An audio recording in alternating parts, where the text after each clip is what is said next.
Okay, G T education മറ്റു വീഡിയോയിലേക്ക് സ്വാഗതം. കഴിഞ്ഞ ദിവസം നമുക്ക് ഒരു കോൾ വന്നിട്ടുണ്ടായിരുന്നു. ആപ്ലിക്കേഷൻ ഓഫ് ഡിഫറൻസിയേഷൻ എന്ന് പറയുന്ന ഭാഗത്തിലുള്ള ക്വസ്റ്റ്യൻ എന്ന് പറയണമെന്ന് പറഞ്ഞിട്ട്, അപ്പോൾ ഇതിൽ ഏറ്റവും സിമ്പിളായുള്ള ഒരു ക്വസ്റ്റ്യൻ ആണ്. ഈ ഒരു ക്വസ്റ്റ്യൻ്റെ ഇതൊക്കെ മനസ്സിലാക്കിയാൽ ഈ ഭാഗത്തിലുള്ള എല്ലാം നമുക്ക് ചെയ്യാനായിട്ട് പറ്റും. അതിൻ്റെ ഒരു സിമ്പിൾ ക്വസ്റ്റ്യൻ ആണ്, നമ്മൾ ഷോർട്ട് വീഡിയോ ആണ് നമ്മൾ ഇടുന്നത്. ഇവിടെ ചോദ്യം ഇതാണ്: find the rate of change of the area of circle with respect to its radius r = 5 centimetre. അപ്പോൾ എന്താണ് കണ്ടുപിടിക്കേണ്ടത്? ഒരു സർക്കിളിൻ്റെ ഏരിയയിൽ ഉണ്ടാകുന്ന റേറ്റ് ഓഫ് ചേഞ്ച് ആണ് കണ്ടുപിടിക്കുന്നത്. അതിൻ്റെ റേഡിയസ് 5 സെന്റിമീറ്റർ ആകുമ്പോഴാണ്. അത് ആപ്ലിക്കേഷൻ ഓഫ് ഡെറിവേറ്റീവ്സ് എന്ന് പറയുന്ന സെക്കൻഡ് ഇയറിലേക്ക് വരുന്ന ചാപ്റ്ററിൻ്റെ ക്വസ്റ്റ്യൻ ആണ്. അപ്പോൾ ഈ ഇതിലെ ക്വസ്റ്റ്യൻസ് ഭൂരിഭാഗം ഒരു 90% കുട്ടികൾക്കും ഭയങ്കര ബുദ്ധിമുട്ടായിട്ടുള്ളൊരു ഭാഗമാണ് എന്ന് പറഞ്ഞുകൊണ്ടാണ് നമ്മളിത് ചെയ്യുന്നത്. അപ്പോൾ ഇതെങ്ങനെ ഏറ്റവും സിമ്പിളായിട്ട് ഇതൊരു മനസ്സിലാക്കി കഴിഞ്ഞാൽ നമുക്ക് ഇതുമായിട്ട് റിലേറ്റ് ചെയ്ത മറ്റ് കണക്കുകളൊക്കെ ചെയ്യാൻ പറ്റും. കൂടെ ശ്രദ്ധിക്കുക. അപ്പോൾ ചോദ്യം ഇതാണ്: find the rate of change of area of circle with respect to its radius r = 5 centimetre. ഇതിനൊരു മീനിങ് എന്ന് പറയുന്നത്, ഇതൊരു സർക്കിളാണ്.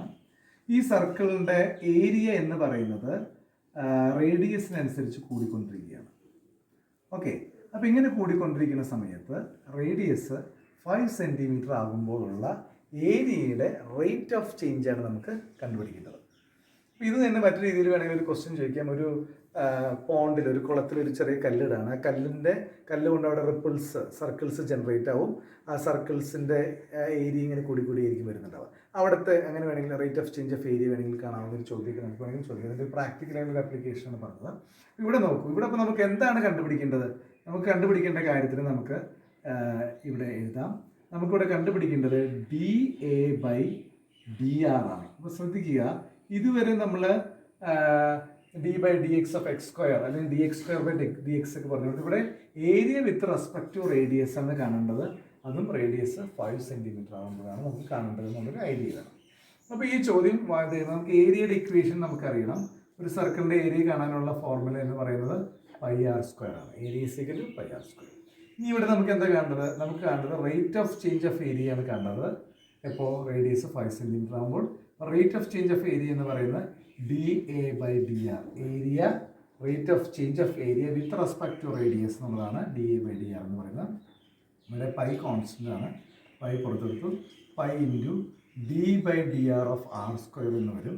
That's equal to π × r² differentiation നമുക്ക് 2r ആണെന്നറിയാം. π × 2r, that is 2πr.